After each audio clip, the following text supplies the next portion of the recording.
Visakha airport ను కొనసాగించాలని demand చేస్తూ సిపిఎం ధర్నా చేపట్టింది. భోగాపురం ఎయిర్పోర్ట్ అందుబాటులోకి వచ్చినా సరే ప్రయాణికుల సౌకర్యం కోసం విశాఖ ఎయిర్పోర్ట్ ను కొనసాగించాలని డిమాండ్ చేశారు. భోగాపురం ఎయిర్పోర్ట్కి వెళ్లేందుకు అనకాపల్లి, విశాఖ ప్రజలు తీవ్ర ఇబ్బందులు పడతారని సిపిఎం నేతలు తెలిపారు. విశాఖ ఎయిర్పోర్ట్ ను కొనసాగించకపోతే ప్రభుత్వంపై పోరాటం చేస్తామని హెచ్చరించారు. కొనసాగించాలి. విశాఖ ప్రజల అవసరాల రీత్యా ఇక్కడ కూడా విమానాశ్రయం ఉండాలి.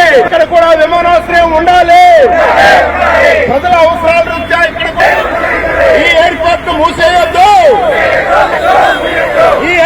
ముయ్యొద్దు. ప్రజల అవసరాల రీత్యా ఈ ఎయిర్పోర్ట్ కొనసాగిద్దాం. జిందాబాద్ సిపిఎం. విశాఖ ఎయిర్పోర్ట్ ను తరలించొద్దు. కష్టాల్లోకి నెట్టొద్దు. ఆశ్రయం కొనసాగించాలి. 60 సంవత్సరాల ఖ్యాతిగా ఉన్నటువంటి విశాఖపట్నం ఎయిర్పోర్ట్ ని మూసివేయడం కోసం రంగం సిద్ధం చేశారు.